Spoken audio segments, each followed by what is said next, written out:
Hello बच्चों, welcome again. आज इस वीडियो में हम लोग क्लास 9th मैथ्स के चैप्टर फर्स्ट जो कि आपका नंबर सिस्टम है उसकी एक्सरसाइज 1.2 सॉल्व करने जा रहे हैं। एक्सरसाइज 1.1 हम लोग सॉल्व कर चुके थे, उसको अच्छी तरीके से देख चुके थे और काफ़ी इजी एक्सरसाइज थी वो। तो आज हम इस वीडियो में 1.2 करने जा रहे हैं जिसका पहला क्वेश्चन ट्रू फॉल्स है और पहला क्वेश्चन ये है। हमने आपको बताया था कि रेशनल नंबर क्या होते हैं जिन्हें हम p बाई क्यू के फॉर्म में डिफाइन कर सकें, और वहीं इरेशनल की बात करें तो वो नंबर्स होते हैं जिन्हें हम p बाई क्यू के फॉर्म में डिफाइन नहीं कर सकते हैं। इसका एग्जांपल ले लो, जैसे 1/2, और इसका एग्जांपल है जैसे √2, √3। ठीक है, तो इसमें क्वेश्चन बोल रहा है every irrational number is a real number. भाई रियल नंबर के अंदर ही जब इरेशनल और रेशनल आते हैं तो हर एक इरेशनल नंबर आपका रियल नंबर तो होगा ही। So this will be your true. ये समझ में आया? आओ सेकेंड पार्ट में आते हैं। सेकेंड पार्ट आपका क्या कह रहा है, let's see. Every point on the number line form root M where m is a natural number. Root M को तुम ऐसे लेकर चलो, मान लो m की जगह हमने मान लिया √2। ठीक है, अब इस जगह 2 है तो इस जगह 2 निकल के आएगा। मान लो हमने अंदर -√2 ले लिया तो भी हमारा 2 ही तो निकल के आएगा ना। दोनों में सेम आंसर आ रहे हैं, तो ये तो आपका नेचुरल नंबर है, बट क्या ये आपका नेचुरल नंबर है? ये नहीं है, ये आपका इंटीजर है। तो जरूरी नहीं है कि रूट के अंदर जो नंबर हो वो नेचुरल नंबर ही हो, और उसी को बस हम नंबर लाइन पे इंडिकेट कर सकते हैं। So this will be your false. आया समझ में? थर्ड क्वेश्चन में आओ। थर्ड क्वेश्चन कह रहा है every real number is an irrational number. हर एक रियल नंबर इरेशनल नंबर होता है। अभी मैंने आपको बताया था रियल नंबर्स वो होते हैं जो इरेशनल प्लस रेशनल के कॉम्बिनेशन होते हैं। तो हर एक रियल नंबर सिर्फ इरेशनल कैसे हो सकता है? वो तो इरेशनल प्लस रेशनल होता है ना।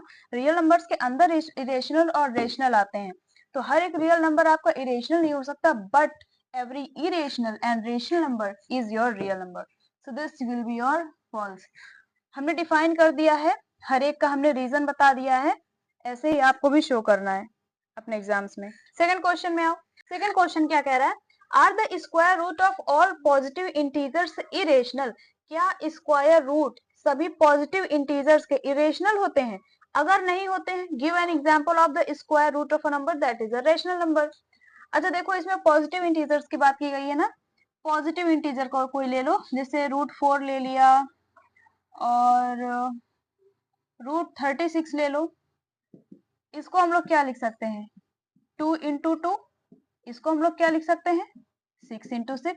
इसमें से एक 2 निकल के आया, इसमें से एक 6 निकल के आया। तो जो 2 और 6 आपके निकल के आए हैं, क्या ये इरेशनल है? ये तो मुझे कहीं से इरेशनल नहीं दिखाई दे रहे। हाँ, इसमें रूट अगर लग जाते तो भले ही इरेशनल बन जाते, लेकिन ये आपके सिर्फ निकल के आए हैं 2 और 3, जिसको हम लोग p बाई क्यू के फॉर्म में आराम से लिख सकते हैं, जैसे कि 2/1, 3/1। p बाई क्यू के फॉर्म में आए कि नहीं आए? और 2 और 1 को जब सॉल्व करोगे तो इसका आंसर 2 ही तो आएगा। 3 और 1 को सॉल्व करेंगे, इसका आंसर 3 आएगा, और ये भी आपका p बाई क्यू फॉर्म में है। तो इससे आप देख रहे हैं कि जो हमारे पॉजिटिव इंटीजर्स का जब हम रूट ले रहे हैं तो उसका आंसर हमारा इरेशनल नहीं बल्कि रेशनल निकल के आ रहा है। इफ नॉट, अगर नहीं है तो एक कुछ ऐसे एग्जाम्पल दो जिसमें हमारा रेशनल नंबर आए। तो एग्जाम्पल्स तो आपको पहले ही मैंने दे दिए हैं। अब देखो इस आंसर को बिल्कुल राइट फॉर्म में कैसे लिखना है वो मैं बताती हूँ, और इसको देखो समझो। नो, सबसे पहले आपको आंसर जस्टिफाई कर देना है। No square root of all positive integers are not irrational, बल्कि वो क्या होते हैं? आपके रेशनल निकल के आते हैं, जो पॉजिटिव इंटीजर जब हमारे रूट में होते हैं। इफ नॉट, अब इनके एग्जाम्पल दे दो। √4 कर दो, √36 कर दो, √9 कर दो और √49 कर दो। इनके आंसर्स आपके क्या निकल के आ रहे हैं? 2 आ रहा है, 6 आ रहा है, 3 आ रहा है, 7 आ रहा है। ये आपके क्या है? ये आपके सभी हैं रेशनल नंबर्स, क्योंकि इनको हम लिख सकते हैं p बाई क्यू के फॉर्म में। ये होंगे आपके एग्जाम्पल और ये आपको लाइन लिखनी है। तो क्वेश्चन नंबर थर्ड क्या कह रहा है, show how root 5 can be represented on number line. Root 5 को हम लोग नंबर लाइन में कैसे रिप्रेजेंट कर सकते हैं, इसके लिए नंबर लाइन की बात की गई है। चलो सबसे पहले तो एक नंबर लाइन तैयार करो, ठीक है। अब यहाँ पे रूट 5 की बात की गई है, तो रूट 5 हमारा किसके बीच में आ सकता है, देखो 2 और 3 के बीच में, क्योंकि 2 का स्क्वायर क्या होता है 4 होता है, 3 का स्क्वायर क्या होता है 9 होता है, तो 4 और 9 के बीच में 5 आएगा ना, तो इसलिए हमें 2 और 3 के बीच में ही काम करना पड़ेगा। तो 0 से लेकर एक काम करो 3 तक ले लो, यहाँ पे कहीं 1 कर दो, यहाँ पे 2 कर दो।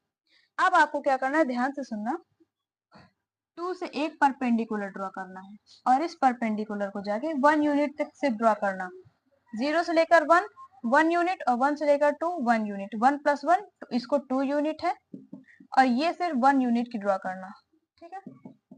और इसको यहाँ से ज्वाइन कर दो, इसको ए का नाम दे दो, इसको बी का नाम दे दो, इसका सी का नाम दे दो, इसको डी का नाम दे दो। अब इसमें हम लगाएंगे पाइथागोरस थ्योरम, जो कि आपकी होगी A B square plus B C square is equal to C A square. A B में हमारी कितने यूनिट्स हैं 2 यूनिट, यहाँ पे 2 का स्क्वायर कर दो। बीसी में कितनी यूनिट है 1 यूनिट, यहाँ पे 1 का स्क्वायर कर दो। और हमें सी ए का तो स्क्वायर ढूंढना है ना, सी ए का स्क्वायर हमें ढूंढना है। यहाँ पे 2 का स्क्वायर क्या होगा 4, 1 का स्क्वायर 1 होगा और यहाँ पे सी ए का स्क्वायर 4 प्लस 1 5 सी ए का स्क्वायर। अभी स्क्वायर इधर आएगा तो स्क्वायर जब दूसरी साइड आता है तो रूट में बदल जाता है, ये आपका रूट 5 हो गया। और देखो सी ए की आपकी आराम से यूनिट रूट 5 निकल आई है, जिसको आपको दिखाना था कि रूट 5 को हम लोग नंबर लाइन में कैसे कर सकते हैं। अब आपको क्या करना है, सी से लेकर ए तक कंपास की हेल्प से आपको इसे मीजर करना है और यहाँ से लेकर यहाँ तक एक आर्क लगाना है। आर्क आपका यहाँ कहीं आएगा और यही वो आपका पॉइंट होगा जहां पे आप रिप्रेजेंट कर पाएंगे कि रूट 5 आपका यहाँ पे शो हो सकता है, ठीक है। यहाँ पे आपका रूट 5 आएगा। ये होगा आपका एक्सप्लेनेशन, आपको ऐसे ही बिल्कुल ड्रॉ करना है।